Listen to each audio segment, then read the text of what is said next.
biasanya kan kalau kita lewat situ kan kelihatannya tutup. Ya. Tapi sebenarnya tiap hari itu buka. Oke. Kayak gitu-gitu sih. Itulah fungsinya neon box.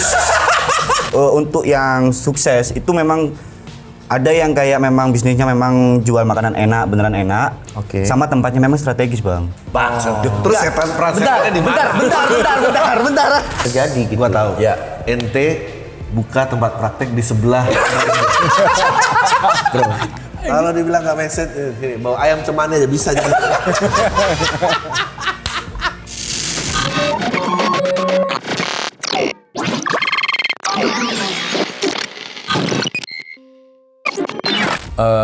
Murah, enak, cepat, banyak. Oke. That's explain kenapa warteg di mana-mana ya. Yes. Jadi murah nih masih priority nomor 1. Pasti. Kalau kita ngomong mayority ya, Ya.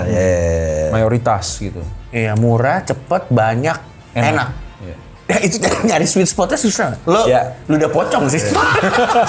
lo ada nggak yang lo tahu ini nih Pelaku. fix nih pakai pasti. Terserah brand atau Kita sensor pengalaman aja, lo kita pernah sensor lihat di nanti. daerah mana atau apa? Kalau sepengalamanku itu di daerah Surabaya sih, Bang. Oke. Ada Apa itu? sambelan itu. Bukan. Gak apa-apa, disensor nanti, kita sensor. Ada sambelannya serupa itu juga. Oke. Di atasnya apa? Iya, aduh Rumah makannya gua itu tahu lagi. Ada Lupa namanya ada apa ya? ayam digantung. Ada ayam Iya, gantung. Iya. Bukan Agak nggak estetik. bukan bebek carok ya.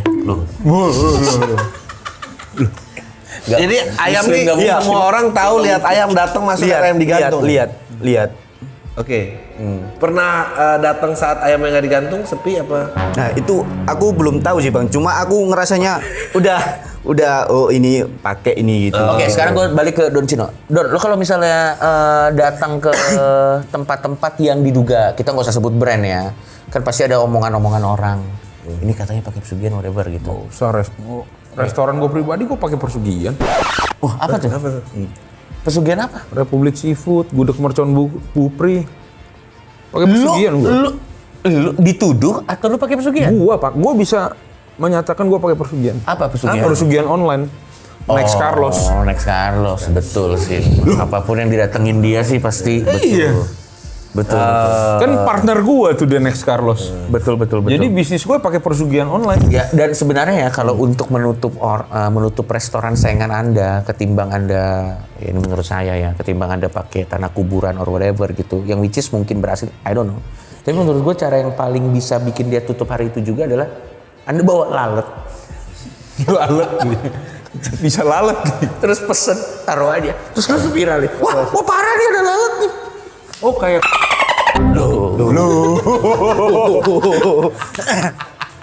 Nah itu bisanya kiriman orang. ternyata sama aja. Bentuknya Ternyata sama aja. Beda. Daripada ludah pocong nih kan, karena sudah menjelma jadi KOL ini kan. Tapi menurut lo, misalnya lo ngomong tadi sebut Nexal, emang ada ya orang-orang yang fitur mukanya tuh kalau makan lebih enak daripada yang lain? fitur tuh ya. Ya, maksudnya Adri adalah kenapa satu influencer makanan bisa jadi lebih terkenal daripada yang lain? Iya. Apakah cara penjabarannya atau mungkin Kan cara sering dia ngomong kayak menikmati? kalau lihat dia lo makan kayaknya enak banget ya ini. Maksudnya, Iya. itu ada apa? Itu Setengah sih menurut. kompleks sih. Maksudnya Next kan udah bangun Brandnya lama ya. udah lama ya Iya, kan. iya, Jadi kayak udah trusted aja sih. Betul. Menurut gua. Oke, gue mau nanya ini penasaran. Mumpung kita lagi ada di topik ini dan sama dia nih, gue penasaran banget. Lu ngelihat influencer makanan itu kayak gimana? Terlepas dari Next Carlos adalah partner lo. Your personal opinion. Kalau Next Carlos beda lah, dia udah di tier yang berbeda, dia udah di level yang berbeda dan dia ngerti cara mainnya dan dia niatnya tidak ingin nutup orang gitu. Dan poinnya Cok ini, menurut gua chef itu agak mirip sama komedian. Karena yang komentar nih berasa ahli padahal nggak bisa ngelakuin. Itu yang harus kita telan nih setiap hari kan. Maksudnya orang kalau ngeliatnya, gue juga bisa. Oh, gue udah paham nih. Nah, Arahnya kemana nih? musisi, chef kan juga begitu kan. Orang-orang kan komentar kan Iya. sebetulnya nggak punya knowledge tapi Ini berarti tadi kan Ya, pertanyaannya gimana ngelihat ya influencer pada yang general aja. ya in general. Sebenarnya kalau gua nggak terlalu yang gimana banget sih. Kadang gua melihat kelihatan lah karena kebetulan gue punya background pernah kerja di Michelin Star Restaurant. Kita udah pernah sering didatangin food criticism yang benar-benar mengkritik secara detail, benar-benar dijabarin sama dia. Dan kita tahu backgroundnya dia apa gitu. Jadi ketika ada food vlogger yang merasa dia expert di situ dan tapi cara penyampaian begitu ya kita udah tahu dia siapa, udah gitu aja. Tapi kayak memanage kesalahannya orang nggak tahu apa-apa komentar. Makanya boxing, Cuk. Oh iya benar juga. Kalau kesel sih nggak yang sampai kesel gimana ya, cuman kayak kalau gue udah ada di level yang nggak perlu gue lihat dan nggak perlu gue denger sih, gitu. Karena ketika kita nonton monyet terus kita jadi emosi sama monyet, Ya, lu monyet berarti ya kan? Iya, betul. Kan gitu. We are not the same. Iya. We are not the same. I see. Aku ngerti poinnya. Bukan anti kritik sih, maksudnya banyak food vlogger yang cara Benar juga ya. penyampaiannya dengan bahasa sederhana dan sesuai dengan POV klien. Contoh Next Carlos kan nggak pernah punya background F&B yang gimana banget. Literally dia memposisikan dirinya sebagai normal customer aja nih. Dan dia menyampaikan dengan orang awam pada umumnya ya. dan dia menyampaikan dengan ya seperti orang awam dan kapasitasnya gitu loh. Sure. Tapi penyampaiannya dia gampang nyampe ke orang gitu loh. Dan sah-sah aja. Yang bahaya itu udah nggak tahu apa-apa, ngomongnya belaga pinter tapi bego. Iya. Contohnya Gue baru mau terus. Saya akan coba ada tinju lagi. Tapi gue nggak mau ngomongin orang. Tapi sebetulnya fenomena kenapa menurut lu hadir? karena yang nonton kena gitu loh. Yang nonton tuh kena dengan apa yang dia sajikan. Nah, sih. Ya kita tahu lah Indonesia kan seneng yang something yang kontroversial, Iya. atau something yang bener-bener frontal gitu loh, kayak ngomongin apa nih restoran, hooknya udah begitu tuh ya kan. Oh langsung tuh dapet attention kan. Iya. Dan ketika dengan ditambah brandingan palsunya yang merasa dia ini orang hebat yang tanpa entah dari mana. Iya. Netizen kan gampang kemakan gitu loh. Betul. Ini gue juga ada satu lagi. Ini personal. Ini menurut gue kesamaan antara chef dan stand up comedian. Gue pengen nanya lu personal. Menurut lu, chef itu it's about the audience yang merasakan apa about the chef? Wah, bagus. Buat gua chef itu it's a very good question. Buat gua chef itu tugasnya adalah ketika kita create sesuatu, gimana caranya kita mendeliver apa yang kita rasakan sampai ke customer. Oke. Menurut gua komedian juga begitu kan? Iya, betul. Kita kan akan komedian akan mengeluarkan materi yang menurut dia lucu. Ya. Untuk meyakinkan- Dengan harapan si pendengar atau penonton merasakan hal yang sama. Yes. Ya, itulah basically kesamaannya. Jadi bukan tentang bagaimana gue menyajikan apa yang lu bakal suka nih. Ada basis guanya dulu. Ada sweet spot. Gua rasa di komedian juga begitu. We cannot please everyone. Iya. Iya. Ya itu yang sama lah dengan chef. We cannot please everyone. Jadi at least 100 orang kita serve, 80 sampai 90% suka. 10% ya udahlah. Iya. Ya tetap ada cap yang kita simpan untuk yang ini yang kita nggak bisa please ya. Yes. Tapi kita kalau bisa sebanyak mungkin kan. Betul. Kalau bisa sebanyak mungkin. Lo ada apa lagi yang selain tadi gantung ayam itu ada cerita apa? Sebentar, dari sini udah membuktikan nih statistik angka. Iya. Oke. Kita 80 sampai ya gapnya 20% lah paling banyak. Dukun 50-50 Pak. Betul. Tapi kalau gue ya sebenarnya terlepas dari perdukungan ini ada atau enggak, gue deep down sebenarnya kalau memang pesugihan ada, gue deep down tuh kalau bisa mendingan ada. Kenapa? Kalau menurut gue terlepas dari ada atau enggak ada. Kenapa? Karena kalau restoran itu sukses, ekonomi kan jalan.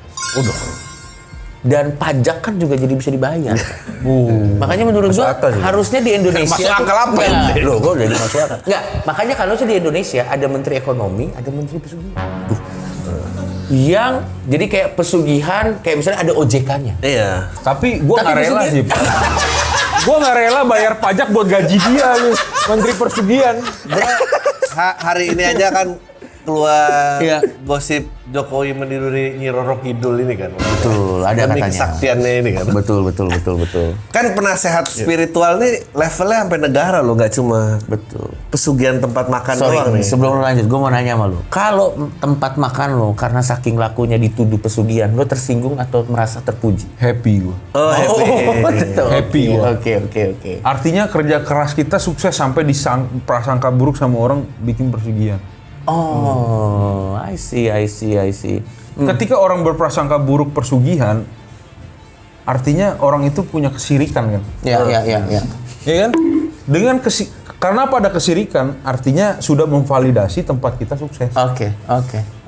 Itu lebih udah validasi tertinggi sebenarnya. Iya. Jadi, Iya. I'm very happy lah. Ya. Dan kalau dari lu nih, Rian, kenapa orang yang pakai pesugihan dari pemahaman lo Ya. itu nggak mau ngaku pakai pesugihan? Ya karena kan backgroundnya pesugihan itu kan udah negatif kan Bang sebenarnya. Ibarat dibilang curang lah, ibarat curang Ya, dalam ya, usaha ya, lah. ya, ya. Nah, makanya kebanyakan orang itu enggak kok ini enggak pesugihan kok, cuma ini syarat dari sorry kayak ulama bla bla bla bla. Oh iya, bla, bla, bla dia gitu cari kan, pasti pembenaran untuk pembenaran dia gitu ngelakuin itu kan. semua, ya, Kayak gitu sih. sih. Gimana nggak negatif, naruh kolor di dalam kuah bakso? Iya, betul. Itu sempat ada juga. Itu sempat ada. Memang kan dari konteks pesugihan itu kan kayak banyak hal, misalkan banyak apa ya cara, misalkan ada yang ya itu tadi termasuk kolor gitu. Iya, Terus iya, gue tahu. apa namanya air garam atau air apalah segala Tapi macam kalau gitu. kolornya baru, nggak apa-apa dong. Tapi iya maksudnya kenapa kolor sih? Kenapa kolor? Ya mungkin dari si dukunnya itu Bang. Jadi kolornya dipakai dukunnya dulu, Gua nggak tahu sih. Tapi sembayang, sebenarnya kalau baru ya masih mending lah kalau baru. Tapi kalau udah dipakai kayak lebih ke arah cuka natural gitu. jangan-jangan penjelasan ilmiahnya itu kan kita nggak tahu. Nggak cuma kolor, kadang gitu kayak ada benda-benda gitu. Iya, Misalkan iya, iya. entah itu keris, Iya, entah iya. itu apa batu giok atau cincin gitu Yes, yang yes. ditaruh di apa namanya kasir biar kayak satu uang biar nggak Tapi keambil. gua penasaran. Gitu. Gua penasaran. Ini ada nggak sih yang levelnya nyampe Michelin Star nih? Apa emang cuma kaki 5 doang nih level?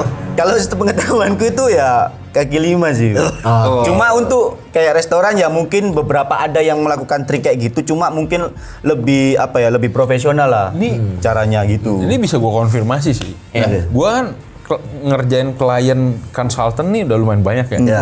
Ada, ya ini mungkin gue nggak perlu sebut Nggak usah, lah ya, nggak nggak usah perlu sebut, sebut ya. Ada, ini di daerah sih.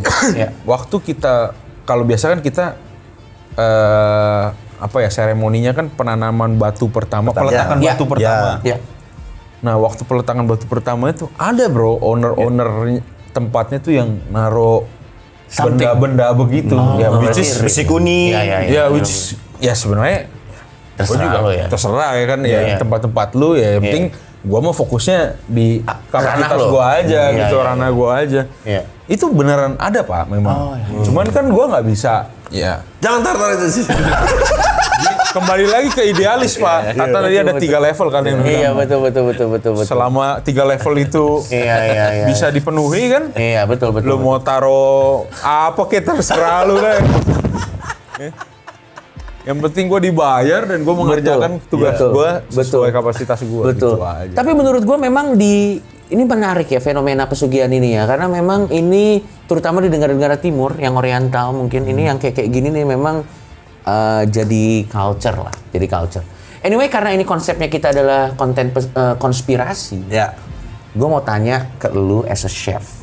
Ada nggak satu konspirasi di dunia kulineri yang mungkin belum bisa terlalu dibuktikan kebenarannya, tapi kayak konspirasi yang lo kayak, gue nggak percaya tapi mungkin ada benernya. Konteksnya kalau di kulineri, konspirasi kulineri. Lebih ke teknik masak sih. Oh, apa nih? Iya. Penasaran gue. Kayak misalkan ini di Indonesia kembali lagi ya. Iya. Konspirasi kayak ngempukin daging, dia ngerebus dagingnya taruh sendok. Oh, wow. Itu menurut gua Nggak bisa buat dijelaskan. gua, Iya. nggak bisa dijelaskan, tapi aneh gitu loh. Oke. Gua nggak paham gimana. Tapi emang beda, ada sendok nggak ada sendok. Menurut gua biasa aja, tapi banyak orang yang percaya itu gitu. Dan satu lagi sambal, ini paling common di Indonesia, sambal diulek, sama sambal di blender. Oke. Oh iya sih, gue pernah dengar. Kalau sate kipas ini sama kipas bro, ada bro, lebih enak gini kan Kipasnya gini.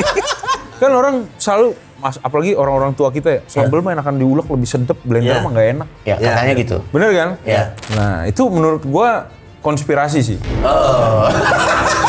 meskipun nggak tahu siapa yang untung ini kan. Jangan-jangan buzzer blender. Atau buzzer ulekan gitu. Itu nggak bisa dijelasin ya. Nah, Iya. makanya jadi kayak secara kalau kita ngomong keilmuan ya, Iya. mungkin di batu itu kalau ulekan yang asli kan batu ya. Iya. Batu itu kan ada mineral. Iya, maybe. Mungkin dari gesekan-gesekan itu Betul. terus ada mineral mungkin bisa Kapasitas, jadi iya, ngerti gua. enhance flavor daripada sambal Iya. itu gitu loh. Ini kapasitas gue sebagai orang awam ya. Gue pernah bikin sambal standar dari blender dan dari ulekan, dari cobek. Kalau gue secara personal lebih suka yang dari cobek karena teksturnya itu bisa kita kunyah gitu loh. Ya teksturnya random kan. Iya, teksturnya random. Halusnya nggak merata. Dan mungkin karena secara culture kita udah dibesarinnya kayak gitu. Tapi kali. kembali lagi kan itu karena tekstur kan. Iya, iya. Dengan sekarang pengembangan teknologi yang bisa ada blender yang bikin tekstur Hasilkan yang sama. Make sense juga sih. Tetap nggak bisa. Orang-orang masih Suka ulekan. Ya, Betul, menurut gua kalau gua sendiri menurut gua sama aja. Gak ada bedanya. Oke. Tapi ada hal-hal yang jadi konspirasi di kita gitu. kalau kalau masak itu formula apa hati lo? Bagus pertanyaannya. Ini terlalu sebenarnya buat gua tetap formula sih. Oh, formulaik ya. Karena kayak contoh beberapa bisnis gua kayak gua punya beberapa brand yang gua nggak setiap hari di sana. Yes. Gimana caranya flavornya konsisten, output ketika kita sajikan ke tamu tuh sama konsisten seperti apa yang pertama kali gue ciptain. Ya kita harus create yang namanya SOP kan. Ya. SOP yang mana fondasi SOP adalah formula gitu loh. Ya. Jadi that's why gue believe formula is everything. Ya. Formula tuh kompleks ya, bukan cuma sekedar Ini berapa sendok gitu. iya. Gram-graman. Sampai kayak misalkan contoh kecap manis merek A.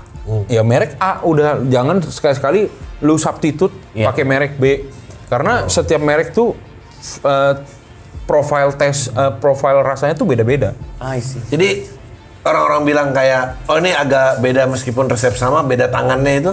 Ya itu karena pertama udah pasti beda brand dari ingredientsnya atau contoh cabe Pak, musim hujan sama musim kemarau rasanya beda. What the fuck, man? Gue baru tahu anjir. Iya, karena mineral, asupan nutrisi dari airnya itu beda gitu loh. Jadi output ke cabenya tuh beda sendiri gitu loh.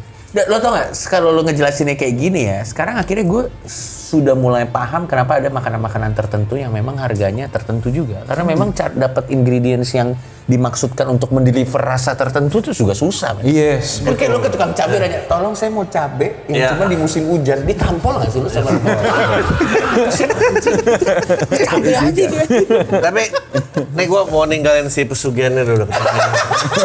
Pertanyaannya mau lain. Kalau lu bilang formula ya kan, Ya. hari ini kan Cina udah ngeluarin robot AI lari maraton nih kan.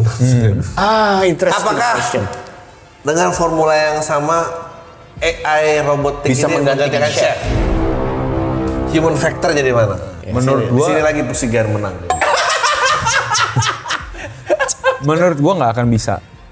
But how kalau lu semua tadi insisted bahwa It's a formula formula, perbedaan tangan itu disingkirkan ini, tapi yet lu believe bahwa gak terganti. Ya gua nggak tahu mungkin in the next 50 years ya, 50 tahun ke depan apakah ada teknologi yang bisa misalkan taruh di satu tangan robot lah misalkan dia harus mendeteksi misalkan taruh cabe. Oh cabe ini kandungannya Whatever. A-nya sekian, kandungan B sekian.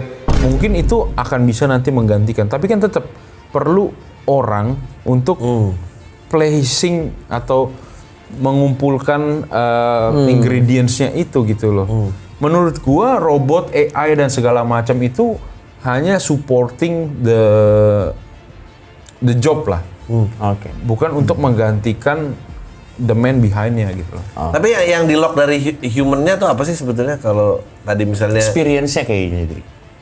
Udah pasti experience. Kayak itu yang Iya. kita makan rame-rame di tengah kan. Gue pernah waktu itu di Jepang, apa sih namanya? Itu namanya tadi lo bilang tuh yang kita nanti ada chefnya, Oh, iya, yang dia masak di depan kita. Teppanyaki. Teppanyaki itu dia bukan cuma bisa masak, dia bisa entertain. Iya, betul. Dia bisa kayak lempar, anjing dia bisa. Gue sampai pikir lu chef atau sirkus, maksudnya jago banget, maksudnya gua- versatile banget. Tapi kalau soal itu gue tetap percaya one day mungkin bisa digantikan sama robot juga. Bahkan jauh lebih bagus gitu loh. Iya, karena ada entertainnya ya. Cuman kalau balik ke pertanyaannya Iya. Bro Adri, gue tetap percaya tetap harus ada experience person yang ngeran itu gitu loh. Ya, ya. Nggak mungkin bisa di run by udah sistem doang tuh menurut gue nggak akan bisa.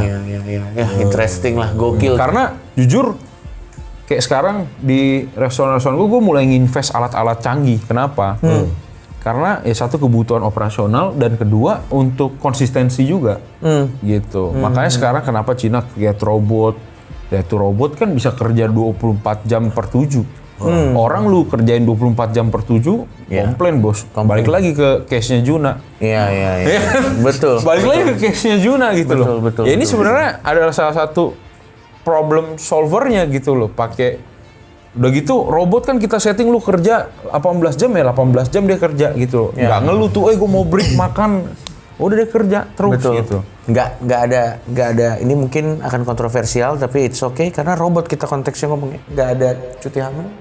Iya, nggak ada cuti hamil, Nggak ada nggak ada THR. cuti nikah, nggak ada cuti, Iya betul kan nggak ada izin sakit, nggak ada izin upacara kalau di omnya Bali. nggak meninggal, omnya nggak meninggal, robot omnya nggak meninggal loh. Ternyata mulutnya lebih kecil daripada Juna. Ya wes lah kalau kayak gitu. Gokil, gue gak nyangka ternyata konspirasi ini seru banget. Kita mau bacain email. Kayak logika warga coba Boleh? Ini jadi ada orang, dia email ke email kita bacain aja. Ya. Dan kita boleh bereaksi soal Oh, Dari ini- Mr. E. Halo tim, gue pernah kerja jadi helper dapur di salah satu restoran yang lumayan terkenal. Gue gak akan sebut nama tempatnya, tapi yang gue alami bikin gue gak betah kerja lama di sana. Satu malam, gue lagi bagian cuci piring di dapur dan udah hampir tutup. Pas gue buka salah satu panci besar di area belakang, gue ngelihat sesuatu yang aneh banget. Ada benda merah panjang kayak lidah hewan di dalam air rebusan. Bentuknya bukan kayak daging biasa. Gue langsung panggil senior gue, tapi dia malah nyuruh gue tutup lagi pancinya dan jangan banyak tanya. Beberapa pegawai lama bilang kadang ada ritual tertentu tiap malam Jumat supaya restoran tetap rame. Bahkan ada yang percaya ada quote-unquote penunggu di dapur belakang. Yang bikin gue heran, restoran itu selalu penuh terus, bahkan pas tempat lain sepi banget waktu pandemi.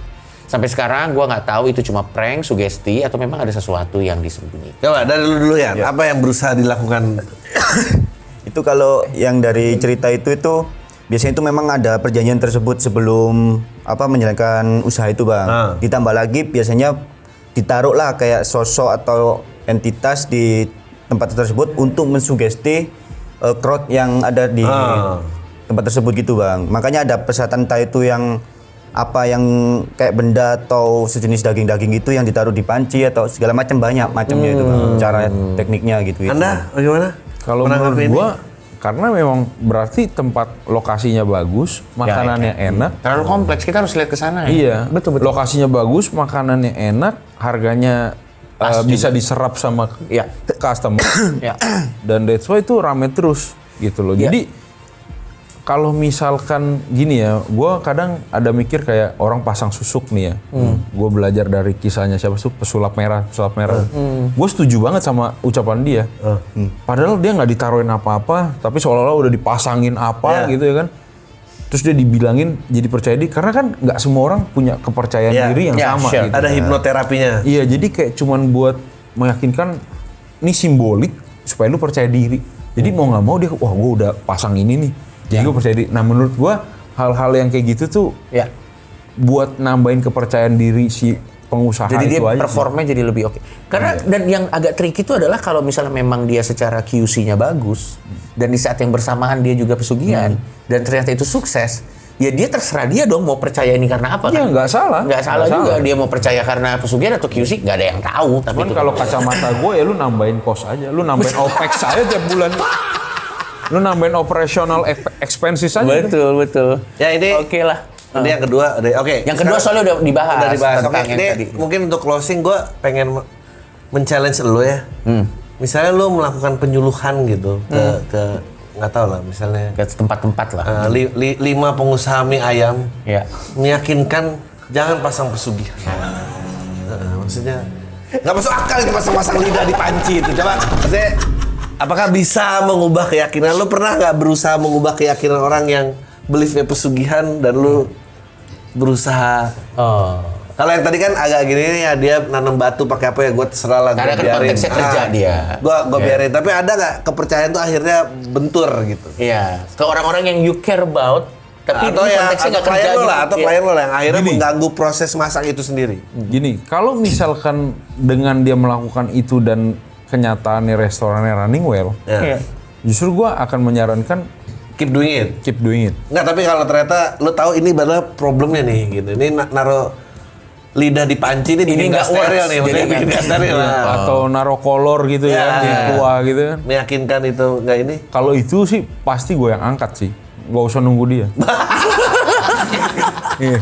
Ya karena itu kan keselamatan banyak orang kan. Karena itu nggak ini. Maksudnya gini, gue berani kayak blind test orang, misalkan kuahnya dia tanpa kolor dan dengan kolor, ya, tanpa kolor dan dengan kolor, menurut gue di blind test nih dengan resipi yang sama dan komposisi yang sama, Iya. nggak akan ada hasil yang berbeda. Malah yang lu tambahin kolor mungkin sedikit ke fermentasi sedikit ke kuah tuh ya kan. Sama kolor. Oke, gitu kan, thank you banget. Sampai ketemu lagi di episode kita, kasih tepuk tangan sekali lagi buat Don Cino. Thank you, man. Sampai ketemu lagi di episode kita selanjutnya.